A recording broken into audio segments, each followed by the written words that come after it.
This video is created in a new edited storytelling style for entertainment and educational purposes. The original story concept belongs to Pocket FM. We have transformed and presented the story with our own narration, editing, visuals, and presentation. Style: if any copyright owner has concerns regarding this content, please contact us before taking any action. Credits: Pocket FM. 3082 मैं भी काला पानी चलूंगा।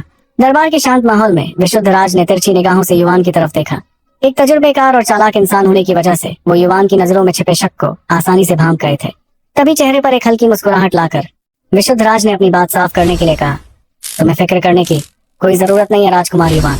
मैं उन लोगों में से नहीं हूँ जो ऊंचे रुतबे के भूखे होते हैं। मेरी बस एक ही चाहत है कि मेरा परिवार महफूज रहे और शांति से जिए। ये सुनकर युवान के चेहरे के भाव जरा भी नहीं बदले। उसे विशुद्ध राज के इरादों को तोलना ही था, इसलिए उसने ठंडे लहजे में जवाब दिया, मुझे उम्मीद है कि मेरे इस शक करने के तरीके से आपको बुरा नहीं लगा होगा। इस पर विशुद्ध राज ने लापरवाही से अपना हाथ लहराया, जैसे उन्हें कोई फर्क नहीं पड़ा हो। फिर उन्होंने मुद्दे की बात पर आते हुए पूछा, क्योंकि तुम यहाँ खंडहरों में छिपे खड़ाने के लिए आए हो राजकुमार, तो क्या तुम वहाँ के बारे में पूरी जानकारी रखते हो? उनके इस सवाल पर युवान ने मायूसी से अपना सिर नामे हिला दिया। वह ये थी कि उसके पास वक्त की बहुत कमी थी और उसे लगा था कि शुद्ध जिले पहुंचकर ही वो सारी जानकारी हासिल कर लेता। तभी विशुद्ध राज ने गंभीर आवाज में उसे समझाते हुए कहा, काला पानी का इलाका बहुत ही विशाल है राजकुमार, और सच कहूं तो हम जिस काला पानी को जानते हैं वो तो वहां इसका बाहरी हिस्सा है। कहा जाता है कि इसके अंदरूनी और गहरे इलाकों में अनगिनत खूंखार तिलिस्मी जानवरों का बसेरा है, और वहां चौथे पड़ाव वाले तिलिस्मी जानवर का दिखना तो बहुत आम बात है। इतना कहकर उन्होंने गहरी सांस ली और आगे बताया, बहुत पहले की बात है, काला पानी में कई ताकतवर दल राज किया करते थे, लेकिन वित्त के साथ साथ वो सब मिट गए, और देखते ही देखते काला पानी आज के इस खौफनाक और बंजर इलाके में बदल गया, जहां जाना मौत को दावत देने जैसा है। कुछ पल रुककर विशुद्ध राज ने अपनी जानकारी साझा करते हुए आगे कहा, हमें जो खबरें मिली हैं उनके मुताबिक इस बार जो खंडहर सामने आए हैं वो किसी पुराने दल के हैं जो कभी काला पानी में बसा करता था। उस प्राचीन दल का नाम लड़ाका पुतली दल था। वो नाम सुनते ही युवान की आंखें हैरानी से बड़ी हो गईं। उसने कभी नहीं सोचा था कि उन खंडहरों का ऐसा कोई इतिहास हो सकता था।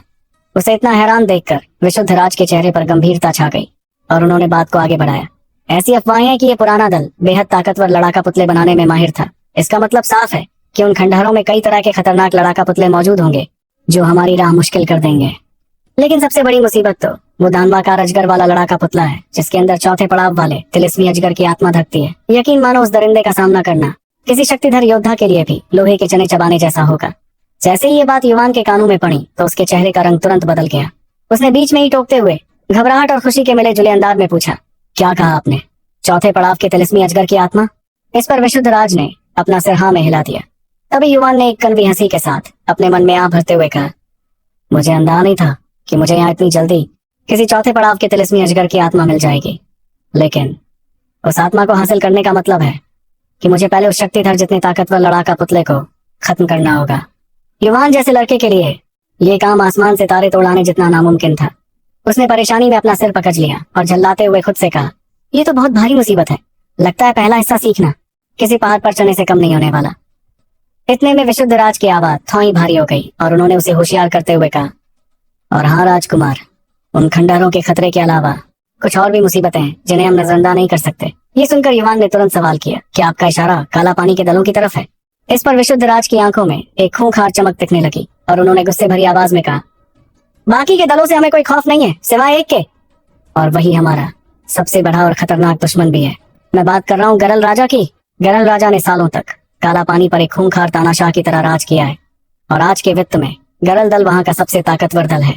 उस जैसे लालची इंसान की नजरें अंगारबी इस धान पर जरूर होंगी, और वो ये मौका कभी नहीं छोड़ेगा। इस पर युवान ने भी अपनी सहमति जताई। वो अच्छी तरह समझता था कि अंगारबी इस धान जैसी चीज किसी भी दल की किस्मत पलट सकती थी। जब तक गरल राजा के सीने में लालच की आग धधक रही थी, वो इस खराने को किसी और के हाथ नहीं लगने देता। इसलिए गरल राजा से बचना सबसे ज्यादा जरूरी था। तभी युवान कुछ सोचते हुए बीच में रुक गया और बोला, लेकिन गरल राजा के अलावा एक और दल है जो घात लगाए बैठा है। विशुद्ध राज उसकी बात समझ गए थे और उन्होंने हामी भरते हुए कहा, बिल्कुल, ज़ारा महल इस पूरे तमाशे पर किसी भूखे शेर की तरह नजर गाए हुए हैं, लेकिन पौराणिक शहर में तुम्हारे पिता ने ज़ारादित्य को अपनी जगह पर बांध रखा है, इसलिए उसका यहाँ आना तो नामुमकिन है। रही बात दारा की, तो वो अकेला कुछ खास नहीं उखाड़ पाएगा। फिर भी युवान ने सावधानी बरतते हुए धीमी आवाज में कहा, मगर फिर भी हमें फूंक फूंक कर कदम रखना होगा। ये सुनकर विशुद्ध राज थोड़ी देर के लिए गहरी सोच में पड़ गए। फिर उन्होंने अपना हाथ लहराकर एक पहरेदार को अपने पास बुलाया और हुक्म दिया, हमारे कुछ आदमियों को तुरंत उस हवेली में भेजो जहाँ दारा रुका है। पूरी हवेली की घेराबंदी कर दो, वहां से कोई भी बाहर नहीं जाना चाहिए। लेकिन ये हुक्म सुनते ही वो पहरेदार थोड़ा हड़बड़ा गया और उसने डरते हुए धीमी आवाज में जवाब दिया, लेकिन महान सेनापति, मुझे आपको एक खबर देनी थी। दारा और उसके आदमी तो 2 घंटे पहले ही शहर छोड़कर निकल चुके हैं। किसी को नहीं पता कि वो कहाँ गए। जैसे ही ये बात उस पहरेदार के मुंह से निकली तो विशुद्ध राज के माथे पर शिकन पड़ गई और उन्होंने गुस्से से झल्लाते हुए कहा, ये शातिर लोमड़ी तो बहुत चालाक निकला, इतनी जल्दी दुम दबाकर भाग भी गया। वहीं दूसरी ओर युवान भी दारा की इस चालाकी से थोड़ा दंग रह गया था, लेकिन अब तीर कमान से निकल चुका था और वो कुछ नहीं कर सकते थे। भले ही उसे इस बात की तसल्ली थी कि पिछली टक्कर में बाठी उसी के हाथ लगी थी और उसे विशुद्ध राज जैसे ताकतवर इंसान का साथ मिल चुका था। इसी तसल्ली के साथ युवान ने अगला सवाल किया, महान सेनापति, तो फिर हम इस सफर पर कब निकल रहे हैं? तब विशुद्ध राज ने उसे हालात समझाते हुए जवाब दिया, बाकी सभी दल अपने अपने योद्धाओं को तैयार करने में लगे हैं, लेकिन उन खंडहरों में खतरे इतने ज्यादा हैं कि वहां एक बड़ी सेना ले जाना बेवकूफी होगी। इसलिए हमें सिर्फ अपने सबसे काबिल और चुनिंदा योद्धाओं की एक टुकड़ी भेजनी चाहिए। इस पर युवान ने सिर हिलाकर उनकी इस बात से पूरी तरह सहमति जताई। वो जानता था कि इतनी बड़ी विशुद्ध सेना उस खौफनाक जगह पर किसी काम नहीं आती, उल्टा भी की वजह से ज्यादा जाने चली जाती। तभी विशुद्ध राज ने मुस्कुराते हुए सीना चौंटा कर ऐलान किया, इस बार टुकड़ी की अगुवाई मैं खुद करूंगा। हमारी सेना में 8 शूरवीर योद्धा मौजूद हैं, उनमें से 3 को शहर की सुरक्षा के लिए यहीं छोड़ दिया जाएगा और बाकी के 5 मेरे साथ उन खंडहरों में चलेंगे। इसके अलावा सबसे बेहतरीन बलवान योद्धाओं की एक टुकड़ी भी हमारे साथ जुड़ेगी। हम ठीक 5 दिन बाद काला पानी के लिए कूच करेंगे। देखा जाए तो ये टुकड़ी विशुद्ध सेना की सबसे ताकतवर और खूंखार टुकड़ी थी। विशुद्ध राज सच में अपनी जुबान के पक्के थे। जब उन्होंने युवान की मदद करने का वादा किया था तो वो उसे निभाने के लिए किसी भी हद तक जाने को तैयार थे। विशुद्ध राज की इस वफादारी को देखते हुए युवान ने तुरंत सम्मान के साथ अपने हाथ जोड़े और आभार जताते हुए कहा, इस मदद के लिए मैं आपका उम्र भर शुक्रगुजार रहूंगा महान सेनापति। कुछ और जरूरी बातों पर बातें करने के बाद युवान और उसके साथी वहां से निकल गए। उनके जाने के बाद विशुद्ध राज अपनी कुर्सी पर पीछे की ओर टिक गए। वो दूर जाते हुए युवान को घूर रहे थे और मैट पर अपनी उंगलियां थपथपाते हुए उन्होंने आह भरी और कहा, मुझे बिल्कुल नहीं लगा था कि इतने सालों पहले दिखने वाला वो कमजोर सा बच्चा आज इतना काबिल और होनहार नौजवान बन जाएगा। महाराज रुद्र प्रताप सच में बहुत खुशकिस्मत है। ये सुनकर पास ही खड़ी विदुषी ने अपना सिर हिलाया और थोड़े गुरूर के साथ बोली, इसमें कोई शक नहीं कि अक्षरों में उसकी काबिलियत लाजवाब है, लेकिन उसकी ताकत अभी भी बहुत कमजोर है। वो तो अभी तक बलवान तक नहीं बन पाया है। विदुषी की इस बात पर विशुद्ध राज अपनी हंसी नहीं रोक पाए और हंसते हुए बोले, तुम ऐसा बिल्कुल नहीं कहती। अगर तुम्हें पता होता कि वहां आधा साल पहले तक ये लड़का अपने शरीर के 8 चक्र तक नहीं ढूंढ पाया था, उस वक्त इसके लिए ताकतवर बनने का सफर शुरू करना भी एक मजाक से ज्यादा कुछ नहीं था। और जैसे ही वो बात विदुषी के कानों में पड़ी तो वह हड़बड़ाते हुए दंग रह गई। इस हैरानी में ही उसने अपने पिता से पूछा, क्या ये सच है? आधा साल पहले इसके चक्र भी नहीं खुले थे? उसे थोड़ा थोड़ा याद तो था कि बचपन में युवान अपने चक्रों को नहीं खोल पाया था, लेकिन उसे इस बात का रत्ती भर भी अंदाजा नहीं था कि इस लड़के ने इतनी जल्दी ये मुकाम हासिल कर लिया था। आखिर खुद उसे भी बलवान बनने में पूरे 2 साल लग गए थे। वहीं दूसरी ओर युवान अविश्वसनीय रूप से बेहद कम समय में अपना 8वां चक्र खोलने वाला था। विशुद्ध राज ने एक बार फिर से आ भरी और दूर जाते हुए युवान को देखकर उनकी आंखों में थोड़ा तरस आ गया। तभी उन्होंने एक गहरे दर्द के साथ कहा, यह सब कितने अफसोस की बात है। राजकुमार युवान दिव्य व्याल के आशीर्वाद के साथ पैदा हुए थे। अगर रक्तप्रस्थ साम्राज्य के उस अजगर और गौरैया ने उनका नसीब ना चुराया होता तो कौन जानता है कि राजकुमार युवान आज किस खौफनाक मुकाम पर बैठा होता। इतना कहकर उन्होंने एक गहरी सांस ली और आगे कहा, अगर ऐसा होता तो शायद आज मेरी भी हिम्मत नहीं होती उससे पंगा लेने की और मैं बस उसके सामने घुटने टेकने पर मजबूर होता। अपने पिता विशुद्ध राज के मुंह से ऐसी बड़ी बड़ी बातें सुनकर विदुषी के चेहरे का रंग पूरी तरह बदल गया। उसने अपना सिर उठाया और उसी दिशा में देखने लगी जहां से युवान गया था। वो धीरे से अपने लाल होठों को दांतों तले दबाने लगी और उसकी आंखों में अब उस लड़के के लिए एक अजीब सी ईनी थद झलक रही थी। जिस कम उम्र राजकुमार को वो अब तक सिर्फ एक नासमझ खिलाड़ी समझती आई थी, वो लड़का असल में उतना आम नहीं था जितना उसने सोचा था।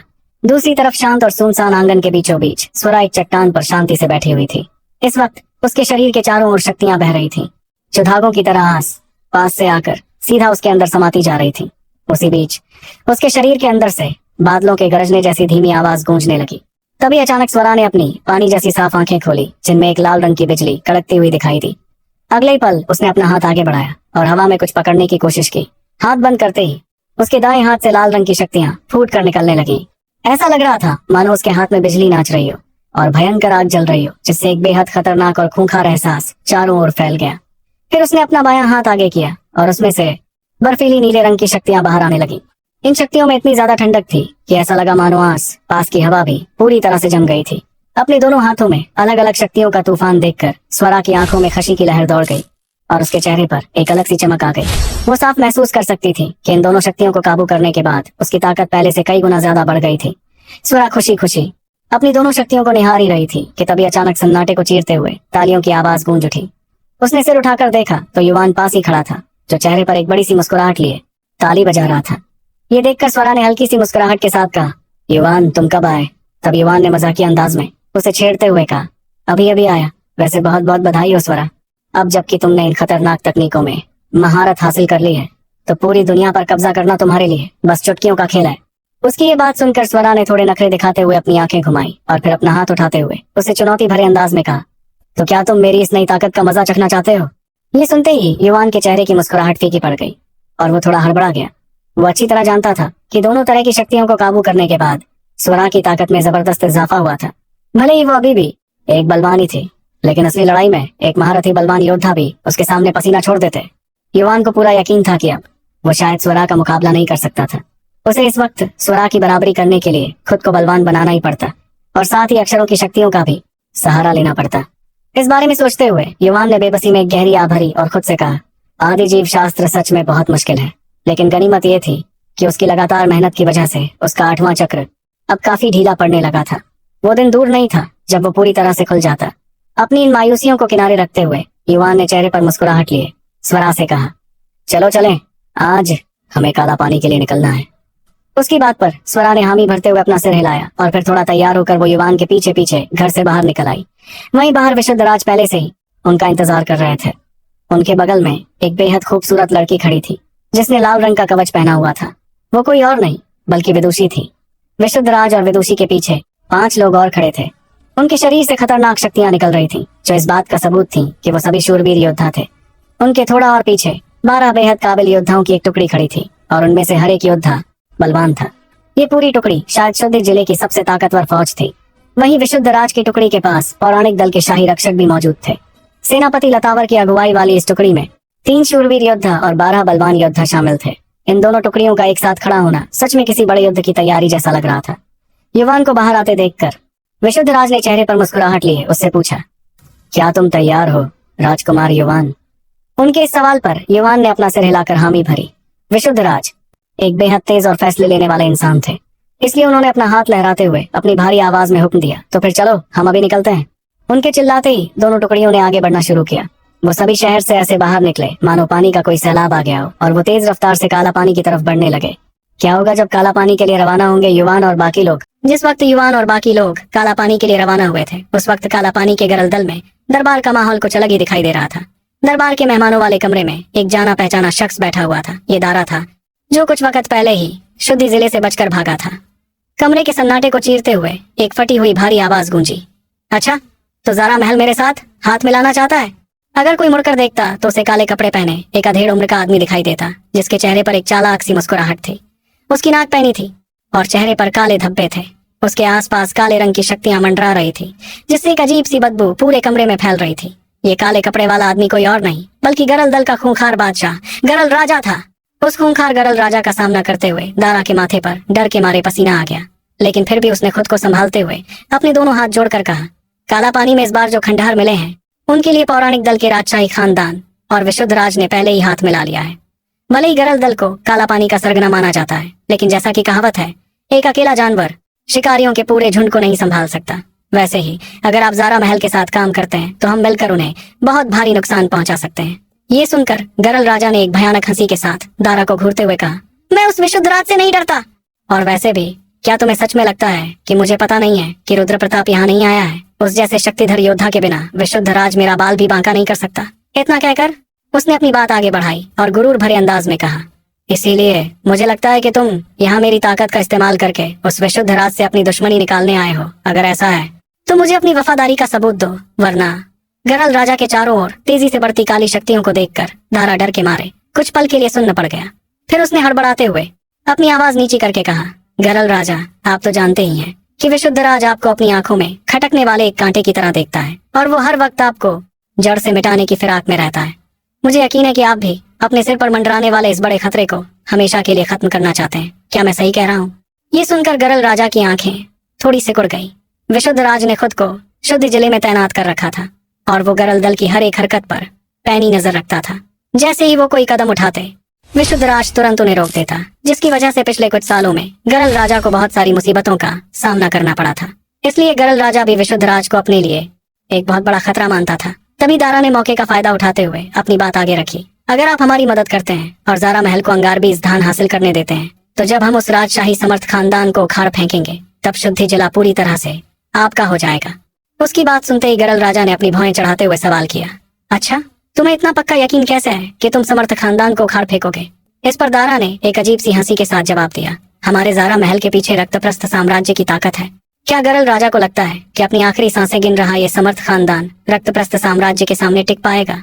रक्तप्रस्थ साम्राज्य का नाम सुनते ही गरल राजा कुछ देर के लिए शांत हो गया और फिर उसने धीमी आवाज में कहा, अंगारबीज धान जैसा खजाना गरल दल के लिए बहुत ज्यादा अहमियत रखता है। लेकिन दारा ने तुरंत साफ लफ्जों में कहा, पर यह बात आप भी जानते हैं कि आपका दल उसे कभी हासिल नहीं कर पाएगा। अगर आप ऐसा करने की सोचेंगे भी तो ज़ारा महल चुप नहीं बैठेगा और ना ही हमारे पीछे खड़ा रक्तप्रस्थ साम्राज्य आपको छोड़ेगा। दारा की बात का पहला हिस्सा सुनकर गरल राजा ने नफरत से उसे देखा, लेकिन जैसे ही उसने रक्तप्रस्थ साम्राज्य का नाम सुना तो उसके चेहरे का रंग उड़ गया और आंखों में डर साफ झलकने लगा। आखिर आज का रक्तप्रस्थ साम्राज्य पौराणिक दल जैसा कमजोर नहीं था। वो एक बेहद ताकतवर हुकूमत थी जिसके पास अनगिनत माहिर योद्धा थे और उनकी ताकत गरल दल से कहीं ज्यादा थी। ऐसे में अगर गरल राजा रक्तप्रस्थ साम्राज्य से पंगा लेता तो वो गरल राजा को सड़क का एक आवारा कुत्ता बनाकर रख देते। दरअसल गरल राजा को ये नहीं पता था कि रक्तप्रस्थ साम्राज्य इस वक्त दो और साम्राज्यों के साथ जंग लड़ रहा था और काला पानी जैसी छोटी जगह पर ध्यान देने का उनके पास कोई वक्त नहीं था। कुछ देर तक गहरी सोच में डूबे रहने के बाद गरल राजा ने अपनी भारी आवाज में कहा, ठीक है, मैं तुम्हारे साथ हाथ मिलाने के लिए तैयार हूँ। और उसे अपने साथ के लिए राजी होते देख दारा का चेहरा खुशी से खिल उठा। लेकिन अगले ही पल गरल राजा ने उसे टोकते हुए अपनी खूंखार आवाज में कहा, पर सिर्फ शुद्धि जिला मेरे लिए काफी नहीं है, मुझे काला पानी से लगे हुए बाकी 2 शहर भी चाहिए। उसकी वो शर्त सुनते ही दारा के चेहरे की हवाइयां उड़ गई। पूरे शीरान महाद्वीप में महज 13 शहर थे और गरल राजा उनमें से 3 शहरों को निगलना चाहता था, जिसमें शुद्धि जिला भी शामिल था। ये तो शीरान महाद्वीप की लगभग 1/4 जमीन हो गई। उसका ये लालच किसी भी आम इंसान की सोच से कहीं ज्यादा बड़ा था। वहीं दारा को परेशान देखकर गरल राजा ने लापरवाही भरे अंदाज में कहा, अगर तुम्हें मेरी शर्त मंजूर नहीं है तो तुम जिस रास्ते से आए हो चुपचाप उसी रास्ते से वापस लौट जाओ। दारा की आंखों में असमंजस और घबराहट साफ दिख रही थी, लेकिन फिर उसने अपने दांत पीसते हुए एक बड़ा फैसला लिया और कहा, ठीक है, जब तक आप अंगारबीज धान हासिल करने में हमारी मदद करते हैं तब तक आने वाले वक्त में वो तीनों शहर गरल दल के ही होंगे। उसकी ये बात सुनकर गरल राजा के उस भयानक चेहरे पर आखिरकार एक शैतानी मुस्कुराहट आ गई, जिसके साथ उसने कहा, ऐसी बात है तो गरल दल को यह सौदा मंजूर है। वो लफ्ज जैसे ही दारा के कानों में पड़े तो उसने मन ही मन चैन की सांस ली। फिर उसने अपना सिर उठाकर दूर शुद्धि जिले की तरफ देखा और उसकी आंखों में एक खूंखार चमक आ गई।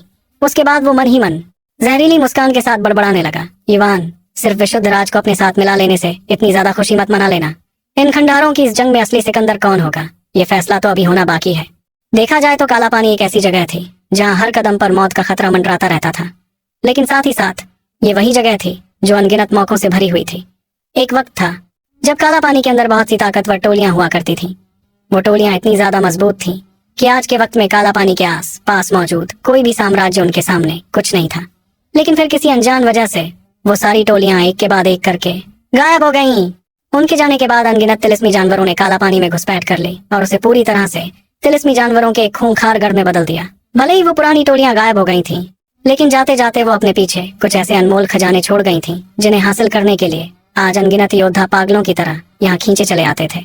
इस वजह से काला पानी लूटपाट, खून खराबे और ताकत के जोर का इलाका था, जहाँ ताकतवर लोग हमेशा कमजोरों का शिकार करते थे। लेकिन युवान और उसके साथी कोई ऐसा कमजोर शिकार नहीं थे। यही वजह थी कि काला पानी में जहाँ से भी वो गुजरते, लोगों की नजरें उन पर तो टिकती, लेकिन किसी की भी इतनी हिम्मत नहीं होती कि वो उनके खिलाफ कोई कदम उठा सके। उस पूरे इलाके में छोटी बड़ी कई सारी टोलियां थीं जो अपने अपने हिस्सों पर राज करती थीं। जब युवान, विशुद्ध राज और बाकी लोग वहां से गुजरते तो ये टोलियां तुरंत चौकन्नी हो जाती। आखिर जो भी इंसान काला पानी में अपना ज्यादा वक्त बिताता था, वो ये बात अच्छी तरह जानता था कि यहाँ 2 सबसे खतरनाक लोग थे जिनसे पंगा लेना खुद अपनी मौत को दावत देने के बराबर था। एक था खूंखार गरल राजा और दूसरे थे शुद्धि जिले के महान सेनापति विशुद्ध राज। काफी देर के सफर के बाद वो लोग कैदी नगर पहुंच गए, जो लड़ाका पुतली दल के खंडहरों के सबसे करीब बसा हुआ शहर था। इस शहर पर एक शक्तिशाली शूरवीर का राज था, जिसका काला पानी में काफी दबदबा था। आखिर उस खूंखार जगह पर एक पूरा शहर चलाना कोई बच्चों का खेल नहीं था। वैसे तो कैदी नगर हमेशा ही चहल पहल वाली जगह थी, लेकिन जब से उन खंडहरों की खबर फैली थी तब से खजाने की तलाश में आने वाली कई टोलियों ने इस शहर को अपना ठिकाना बना लिया था। इस वजह से शहर की आबादी अचानक से आसमान छूने लगी थी। जब युवान, विशुद्ध राज और बाकी लोग कैदी नगर के अंदर दाखिल हुए तो शहर के किसी भी पहरेदार की इतनी हिम्मत नहीं हुई कि वो उन्हें रोक सके। सबने उन्हें चुपचाप अंदर जाने दिया। शहर के अंदर जाकर युवान और उसके साथियों ने रुकने के लिए एक पूरी हवेली का इंतजाम किया। सबको उनके कमरों में भेजने के बाद विशुद्ध राज सीधे युवान के पास आए और उसे सलाह देते हुए कहने लगे, राजकुमार, लड़ाका पुतली दल के खंडहरों से ये शहर सबसे करीब है और अब तक बहुत से लोग यहाँ से खंडहरों की तरफ जा चुके हैं। मुझे लगता है कि हमें यहाँ से उन खंडहरों के बारे में काफी जरूरी जानकारी मिल सकती है, इसलिए मेरा सुझाव है कि हमें बाजार जाकर एक बार देखना चाहिए। युवान को इस बात से कोई खास ऐतराज नहीं था। पिछले कुछ दिनों के लगातार सफर ने उन्हें काफी थका दिया था और वो सफर काफी उबाऊ भी हो गया था। जब विशुद्ध राज ने ये बात कही तो स्वरा, विदुषी और यहाँ तक कि चंद्रिका के चेहरों पर जो दिलचस्पी की चमक आई थी उसे कौन अनदेखा कर सकता था। इसलिए थोड़ा बहुत आराम करने के बाद वो लोग कुछ योद्धाओं को साथ लेकर हवेली से बाहर निकल पड़े। कैदी नगर की बनावट पौराणिक शहर या शुद्ध जिले जितनी शानदार नहीं थी। ये शहर काफी मामूली और बेढंगा सा लगता था। सड़क पर चलते हुए आए दिन टोलियों के बीच खूनी भिड़ंत देखने को मिल जाती थी। हर बार इतना जोरदार होता कि उसमें सीधे जान चली जाती। इस वजह से अक्सर खून से सनी लाशें बाहर फेंक दी जाती थी, जिसने पूरे शहर को एक बेरहम और खौफनाक माहौल में लपेट रखा था। कुछ मोड़ पार करने के बाद युवान और बाकी लोग आखिरकार एक साफ सुथरी सड़क पर पहुंचे। ये सड़क लोगों की भीड़ से खचाखच भरी हुई थी और बाकी जगहों के मुकाबले काफी चहल पहल वाली लग रही थी। सड़क के दोनों तरफ दुकानें सजी हुई थी, जिन पर रखे अजीबोगरीब सामान लोगों का ध्यान अपनी ओर खींच रहे थे। तभी एक दुकान से जोरदार आवाज गूंजने लगी, आइए आइए, एक बार देखकर तो जाइए। हमारे पास खंडहरों से लाया गया एकदम नया खजाना आया है। यहाँ आपको हर तरह के खजाने मिल जाएंगे, तो ये मौका हाथ से जाने मत दीजिए। ये सुनकर युवान और उसके साथी उस आवाज का पीछा करते हुए सबसे बड़ी दुकान पर पहुंचे। वहां एक पारदर्शी अलमारी में कई तरह की टूटी फूटी चीजें सजाकर रखी गई थीं। हर एक चीज से एक प्राचीन और अजीब सी महक आ रही थी, जैसे उन्हें अभी अभी जमीन खोद कर निकाला गया हो। इतने में दुकान के अंदर से एक आदमी ने चिल्लाते हुए कहा, सब लोग ध्यान दें, ये एक हथियार है जिसे हमने लड़ाका पुतली दल के खंडहर से निकाला है। शायद ये किसी जमाने में एक बेहद खास हथियार हुआ करता था और हम इसे भारी छूट पर दे रहे हैं। सिर्फ 1900 अशर्फियां दीजिए और इसे अपना बना लीजिए। युवान ने मुड़कर देखा तो उस आदमी के हाथों में एक लंबा कांसे का भाला था। उस भाले का शरीर काफी टूटा फूटा था और उसमें से बहुत ही कमजोर शक्तियों की तरंगे निकल रही थी। एक बेहद ताकतवर हथियार होना तो दूर की बात थी, वो भाला तो किसी मामूली हथियार की बराबरी भी नहीं कर सकता था। इसके बाद एक एक करके कई टूटी फूटी चीजें सामने आई, जो पक्का लड़ाका पुतली दल के खंडहरों से ही निकाली गई थी। युवान ने उन सबको देखा, लेकिन किसी भी चीज ने उसका ध्यान नहीं खींचा। वो अपनी समझ से महसूस कर पा रहा था कि वो सारी चीजें पूरी तरह से बर्बाद हो चुकी थी और उनकी अब कोई अहमियत नहीं बची थी। कुछ देर वहां रुकने के बाद युवान ने वहां से निकलने का मन बनाया, पर जैसे ही वो मुड़ने वाला था तभी अचानक चंद्रिका ने उसका हाथ पकड़कर उसे रोका और अपनी बर्फ जैसी सफेद उंगली से अलमारी की तरफ इशारा करते हुए कहा, नीचे बाएं कोने में जो चीज रखी है उसे खरीद लो। ये सुनते ही युवान दंग रह गया। उसने तुरंत अपनी नजरें उस तरफ घुमाई तो उसे एक काले रंग की ईंट जैसी चीज दिखाई दी। उस ईंट की सतह काफी खुरदरी थी और उस पर कई दरारें पड़ी हुई थी, लेकिन उसके ऊपर एक धुंधला सा निशान हल्का हल्का दिखाई दे रहा था। उस ईंट को देखकर युवान थोड़ी उलझन में पड़ गया, क्योंकि वो साफ महसूस कर सकता था कि उस काली ईंट में शक्तियों का एक कतरा भी मौजूद नहीं था। इसी उलझन में उसने दबी हुई आवाज में चंद्रिका से पूछा, खरीद तो मैं लूंगा, मगर ये है क्या? इस पर चंद्रिका ने अपने चेहरे पर हल्की सी मुस्कुराहट लिए जवाब दिया, ये ईंट खुद में कोई खास अहमियत नहीं रखती, लेकिन इसके ऊपर जो अधूरा अक्षर बना हुआ है वो कुछ अजीब लग रहा है। जो चीज मुझे इस तरह का एहसास दिला सकती है वो लड़ाका पुतली दल के लिए जरूर कुछ खास होनी चाहिए। उसकी बात सुनकर युवान के होंठ अजीबोगरीब तरीके से फड़फड़ाने लगे। उसने मन ही मन खुद से बात करते हुए कहा, तुम वाकई बहुत नकचढ़ी हो चंद्रिका।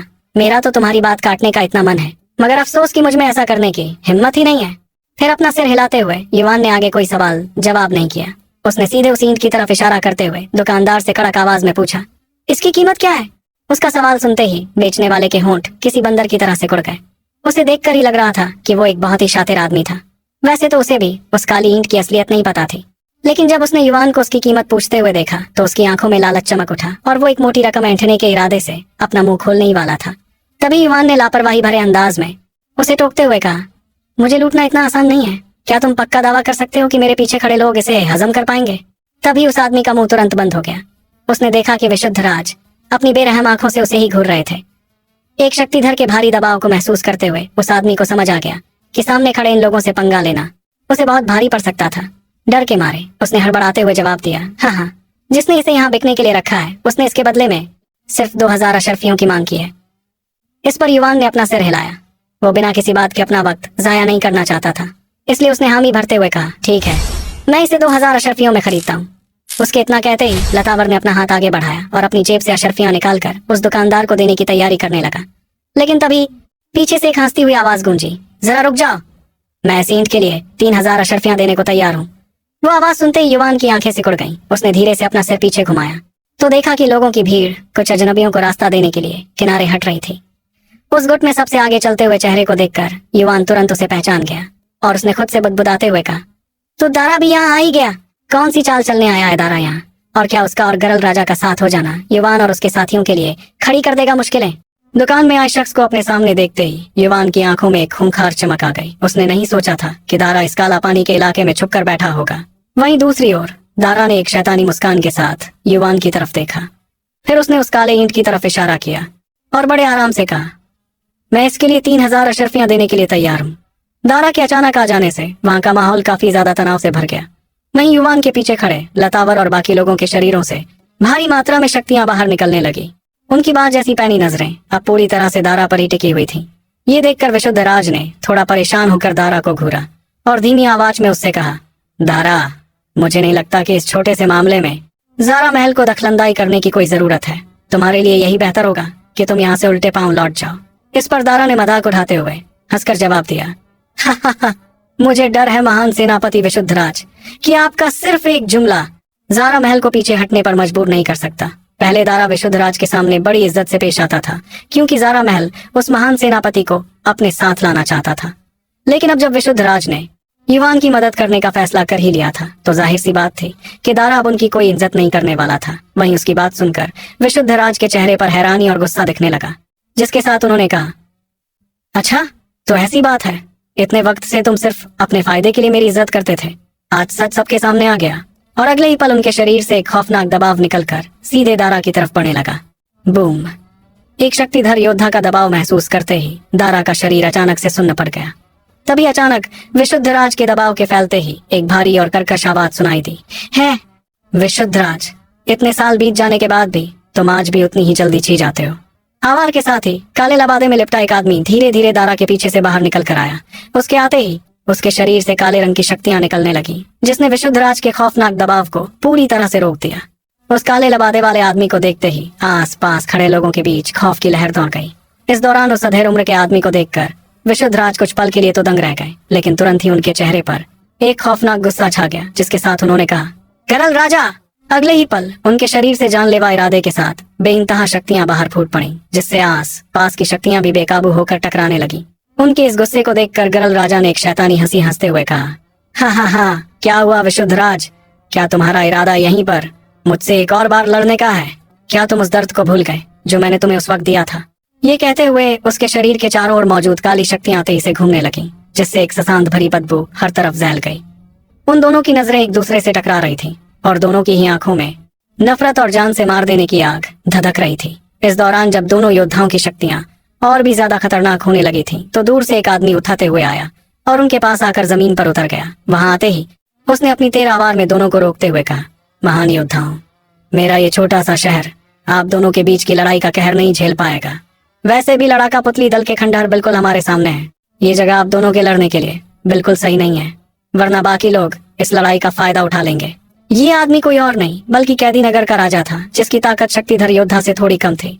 बाकी लोगों की तरह उसकी भी इतनी हिम्मत नहीं थी कि वो दो शक्तिधर योद्धाओं के बीच सीधा दखल दे सके। लेकिन खुशकिस्मती से उसकी समझदारी भरी बातों ने विशुद्धराज और गरल राजा को सोचने पर मजबूर कर दिया और उन दोनों की खौफनाक शक्तियां धीरे धीरे शांत होने लगीं। असल में दोनों ही एक दूसरे से कम नहीं थे। अगर वो लड़ते लड़ते घायल हो जाते तो इसका सीधा फायदा दूसरे लोगों को मिल जाता। तभी विशुद्धराज ने खूंखार लहरे में दांत पीसते हुए कहा, अगर तुम मुझे उन खंडहरों में गलती से भी दिख गए तो मैं तुम्हें जिंदा नहीं छोड़ूंगा। उनकी इस धमकी पर गरल राजा ने भी उसी अंदाज में पलटवार करते हुए कहा, मुझे तो लगता है कि इस बार तुम ही काला पानी से जिंदा वापस नहीं जा पाओगे। वहीं दूसरी ओर जब उन दोनों पीछे हटने लगे तो युवान की नजर तुरंत दुकान के उस दुकानदार पर गई, जिसका चेहरा इस वक्त खौफ से पीला पड़ा हुआ था। जाहिर सी बात थी कि वो बेचारा न तो किसी की तरफदारी कर सकता था और न ही किसी को नाराज करने की जरूरत कर सकता था। तब बिना अपना वक्त जाया किए युवान ने सपाट आवाज में अपनी बोली लगाते हुए कहा, 5,000 अशर्फियां। मगर इसके तुरंत बाद दारा ने 1,000 अशर्फियों से बोली और ज्यादा बढ़ा दी। असल में दारा को खुद नहीं पता था कि वो काले रंग की ईंट किस काम आने वाली थी, लेकिन वो बस किसी भी तरह से युवान के लिए मुश्किलें पैदा करना चाहता था। देखते ही देखते उस ईंट की बोली 20,000 तक पहुंच गई। 20,000 सुनते ही आसपास खड़े लोगों के बीच खलबली मच गई। लोग हैरानी में एक दूसरे का मुंह ताकने लगे। किसी को नहीं लगा था कि एक बेकार सी दिखने वाली चीज के लिए इतनी पागलपन भरी बोली लग सकती थी। बेशक लोगों को यही लग रहा था कि युवान सिर्फ अपने गुरूर और झूठी शान की वजह से पीछे नहीं हटना चाहता था। इस भारी रकम को सुनकर दारा भी थोड़ा दंग रह गया। उसने काफी देर तक उस काले रंग की ईंट को घूरा, लेकिन उसे उसमें कुछ भी सांस नजर नहीं आया। यहाँ तक कि उस ईंट से शक्तियों का एक मामूली सा कतरा भी महसूस नहीं हो रहा था। इसलिए उसने हंसकर इज्जत का झूठा नाटक करते हुए कहा, हमारे राजकुमार युवान सच में बड़े दरियादिल हैं। वैसे भी कहावत है कि किसी भी शरीफ इंसान को दूसरों की पसंद की चीज नहीं छीननी चाहिए, इसलिए मैं ये चीज तुम्हें सौंपता हूँ। ये कहते हुए दारा के होंठों पर मजाक उड़ाने वाली एक शैतानी मुस्कान थी। जो चीज असल में 2,000 अशर्फियों की थी, उसकी कीमत वो 20,000 तक पहुंचा चुका था और युवान को चूना लगाने के लिए ये काफी था। ऐसा करके दारा ने अपनी पिछली हार की सारी भरास आखिरकार निकाल ही ली थी। वहां के तमाशबीन अब युवान को ऐसे देख रहे थे जैसे वो कोई बहुत बड़ा बेवकूफ था। 20,000 कोई छोटी मोटी रकम नहीं थी और एक बेकार सी ईंट के लिए इतना खर्च करना सच में एक नासमझी भरा कदम था। ये बात तो शीशे की तरह साफ थी कि राजकुमार युवान दारा की चाल में बुरी तरह फंस चुका था। मगर युवान ने आसपास की चुभती हुई नजरों को पूरी तरह नरंदा किया और लतावर को रकम चुकाने का हुक्म देकर उसने तुरंत वो काले रंग की ईंट अपने हाथों में ले ली। कुछ देर तक उसे ध्यान से देखने के बाद भी जब उसे कुछ महसूस नहीं हुआ तो उसने उसे चंद्रिका की तरफ बढ़ाते हुए धीमी आवाज में पूछा, क्या ये ईंट सच में इतने काम की है? सच तो ये था कि युवान को भी खुद पर थोड़ी बेवकूफी महसूस हो रही थी, लेकिन उसने फिर भी उस ईंट को खरीदा क्योंकि उसे चंद्रिका की परख पर पूरा यकीन था। 20,000 अशर्फियां सच में कोई छोटी रकम नहीं थी। इस बीच चंद्रिका ने उस ईंट को अपने हाथों से सहलाया और उस पर बने उन पुराने और अजीब निशानों को ध्यान से देखा। तभी उसके चेहरे पर एक मुस्कुराहट आ गई और उसने हंसते हुए जवाब दिया, ये चीज तुम्हारे काम की है या नहीं, ये तुम्हें आगे चलकर खुद ही पता चल जाएगा। उसकी बात सुनकर युवान सिर्फ बेबसी में अपना सिर हिलाकर रह गया। कुछ ही पलों में गरल राजा वहां चलकर आया। उसकी नजरें पूरी तरह से युवान पर ही गनी हुई थीं और उसके शरीर के चारों तरफ वो काली शक्तियां मंडरा रही थीं। वहीं उसे पास आते देख विशुद्धराज तुरंत सावधान होते हुए आधा कदम आगे बढ़े और उन्होंने अपनी पैनी नजरों से गरल राजा को घूरना शुरू किया। लेकिन गरल राजा ने विशुद्धराज की तरफ बस एक सरसरी सी नजर डाली और फिर युवान की तरफ मूदते हुए अपनी खुरदरी आवाज में कहा, तो क्या तुम ही पौराणिक दल के वो राजकुमार हो? मैंने सुना है कि तुमने मेरे दैत्य गरल का इलाज खोज निकाला है। जाहिर सी बात थी कि उसे दारा से इस बात की भनक लग चुकी थी कि युवान ने विदित के शरीर से वो खतरनाक हर निकाल फेंका था। इस पर युवान ने चेहरे पर पूरी शांति बनाए रखते हुए जवाब दिया, तुम्हारा दैत्य गरल इतना भी कोई खास वहर नहीं है, इसलिए उसे शरीर से बाहर निकालना कोई बहुत बड़ा करिश्मा नहीं था। उसकी ये बेबाक बात सुनते ही गरल राजा की आंखें हैरानी में थोड़ी बड़ी हो गईं और उसने कहा, वाह कितना गुरूर है इस लड़के में। मगर मेरे सामने खड़े होकर सिर्फ इसलिए ऐसी गुस्ताखी मत कर कि विशुद्ध राज तुझे मुझसे बचा लेगा। ये मेरा इलाका है और यहाँ तेरी रक्षा करने वाले इस विशुद्ध राज ने भी मेरे हाथों काफी मार खाई है। मुझे डर है कि तूने इस बार गलत घुड़से पर दांव लगाया है। इसके तुरंत बाद विशुद्ध राज का चेहरा गुस्से से पूरी तरह काला पड़ गया। सच तो ये था कि गरल राजा की जहरीली शक्तियों से निपटना सच में बहुत मुश्किल था। इसके जहरीले असर की वजह से उन्हें सच में काफी तकलीफ झेलनी पड़ी थी। यहाँ तक कि विदित भी इसके लपेटे में आ गया था। इतने में गरल राजा ने मुस्कुराते हुए अपना धौंस जमाने की कोशिश में आगे कहा, देख लड़के, ज़ारा महल ने मुझे इस काम को अंजाम देने के बदले 3 शहर देने का वादा किया है, लेकिन अगर तू मुझे 6 शहर दे दे तो मैं उनकी जगह तेरी मदद करने को तैयार हूँ। क्या बोलता है? उसका ये सौदा सुनते ही युवान की आंखों में गुस्से की आग धधक उठी। उसने खूंखार नजरों से तुरंत दारा की तरफ घूर कर देखा। ये सोचना ही उसके लिए खून खौलाने वाला था कि दारा की इतनी जरूरत हो गई थी कि वो शीरान महाद्वीप की जमीन और वहां की आवाम का सौदा कर रहा था। लेकिन युवान के इस खौफनाक गुस्से को देखकर भी दारा बस लापरवाही भरे अंदाज में मुस्कुराता रहा। अगले ही पल युवान ने अपनी नजरें वहां से हटाई और शांत अंदाज में गरल राजा से कहा, मेरे लिए इतना ही काफी है कि विशुद्ध राज मेरे साथ है, और जहाँ तक बात शीरान महाद्वीप की जमीन की है, जो भी उसमें से अपना हिस्सा मांगने की जरूरत करेगा मैं उसे अपने हाथों से मौत के घाट उतार दूंगा। युवान की धमकी से गरल राजा कुछ पल के लिए तो दंग रह गया, लेकिन फिर तुरंत ही उसने ठाके लगाते हुए युवान की तरफ उंगली दिखाई और कहा, हा, क्या बात है, काफी जोशीला लड़का है तू, बहुत खूब। बस अब तू भगवान से यही दुआ करना कि गलती से भी कभी मेरे हाथों में ना पड़े, क्योंकि मेरा सच में बहुत मन है कि मैं पौराणिक दल के इस राजकुमार को उबलते हुए पानी में डालकर उसका स्वाद चखूं। मगर उसके खौफनाक इरादे जानकर युवान ने चेहरे पर एक अजीब सी मुस्कान के साथ जवाब दिया, मैं तो तुम्हें उबालने की मेहनत भी नहीं करूंगा। तुम्हारे इस जानवरों जैसे सिर को धड़ से अलग करने के लिए मेरी तलवार का एक ही वार काफी होगा। दरअसल युवान के दिल में उस आदमी के लिए नफरत कूट कूट कर भरी थी जो बार बार सरहदों को पार करके मासूम आवाम का खून बहाता था। उनकी ये बातें सुनकर पास ही खड़े दारा ने मजाक उड़ाते हुए एक ठहाका लगाया और वो कुछ बोलने ही वाला था कि तभी युवान ने उसकी तरफ देखकर कहा, दारा, अगर तू कभी मेरे हत्थे चढ़ गया तो तेरा अंजाम तेरे छोटे भाई से भी बदतर होगा, याद रखना। इस बात ने युवान के गुस्से को 7वें आसमान पर पहुंचा दिया था कि दारा ने लोगों की जिंदगियों का खुलेआम सौदा किया था। अगर दारा कभी उसके हाथों में पड़ गया तो युवान उस पर कोई रहम नहीं खाने वाला था। वहीं उसकी धमकी सुनकर दारा पहले तो थोड़ा दंग रह गया, लेकिन अगले ही पल उसका चेहरा गुस्से से लाल हो गया और उसने अपनी मुट्ठी कसते हुए कहा, युवान, तेरी इतनी जरूरत की तू सरेआम मुझे धमका रहा है। इस पर युवान ने भी तीखा पलटवार करते हुए कहा, तेरे खानदान की रगों में सिर्फ बगावत और गद्दारी का खून दौड़ता है, तो अगर मैंने तुझे धमका कर तेरी बेइज्जती कर भी दी तो इसमें कौन सी बड़ी बात हो गई। बेइज्जती होने के बावजूद दारा ने गुस्से में मुस्कुराते हुए कहा, तुझे लगता है कि तू बहुत बड़ा तीसमार खां है। तू अब तक बलवान तो बन नहीं पाया है और उसके बावजूद तेरी इतनी हिम्मत कि तू मुझसे इस लहजे में बात कर रहा है। अगर यहाँ कोई तेरी हिफाजत करने वाला ना होता ना तो मैं तुझे इसी जगह गा देता। वो अपनी बात में बिल्कुल सही था, क्योंकि वो बहुत पहले ही बलवान बन चुका था, जबकि युवान ने अब तक अपना सिर्फ 7वां चक्र ही खोला था। अगर दोनों के बीच सीधी टक्कर होती तो युवान को मारना उसके लिए कोई बड़ी बात नहीं थी, लेकिन युवान ने अपनी सपाट हवा में उसे चेतावनी देते हुए कहा, तुझे वो मौका भी बहुत जल्द मिल जाएगा दारा, और जब सही वक्त आएगा तो हम देख लेंगे कि कौन किसे गाता है। दरअसल युवान अच्छी तरह जानता था कि एक बार वो बलवान बन जाता तो आदि जीव शास्त्र के पहले हिस्से से वो दारा को धूल चटा सकता था, क्योंकि तब वो अपनी आत्मा और अक्षरों की ताकत का खुलकर इस्तेमाल कर सकता था। युवान के इस करारे जवाब ने दारा के चेहरे का रंग उड़ा दिया था। वो समझ चुका था कि इस तरह बातों में अपनी भान लड़ाने का अब कोई फायदा नहीं था, इसलिए उसने एक आखिरी बार खौफनाक और जानलेवा नजरों से युवान को घूरा और फिर अपना हाथ लहराकर अपने साथियों को इशारा किया। अगले ही पल वो गरल राजा और अपने बाकी आदमियों के साथ वहां से मुड़कर चला गया। उन सबको वहां से जाते देख युवान का चेहरा काफी गंभीर हो गया। भले ही उसने बातों में उन लोगों को पछाड़ दिया था, लेकिन वो उन्हें कम आंकने की गलती बिल्कुल नहीं कर सकता था।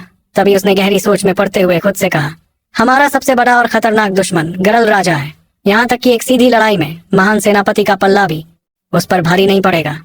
ऐसा लगता है कि हमें जल्द से जल्द गरल राजा के उस दैत्य गरल से निपटने का कोई पक्का तरीका सोचना होगा, वरना अगर लड़ाई में महान सेनापति को कुछ हो गया तो बाछी पूरी तरह से हमारे हाथों से निकल जाएगी। यही सब सोचते हुए युवान के चेहरे पर फिक्र की लकीरें सार दिखाई दे रही थी, लेकिन आखिरकार उसने अपनी नजरें मोड़कर चंद्रिका की तरफ देखा और उसके होंठों पर एक हल्की सी मुस्कान आ गई। वो जानता था कि उसकी वो 20,000 अशर्फियां हरगे बेकार नहीं जाने वाली थी। कैसे गरल राजा और दारा के एक साथ आने पर भी खंडहरों से खजाना हासिल कर पाएगा युवान।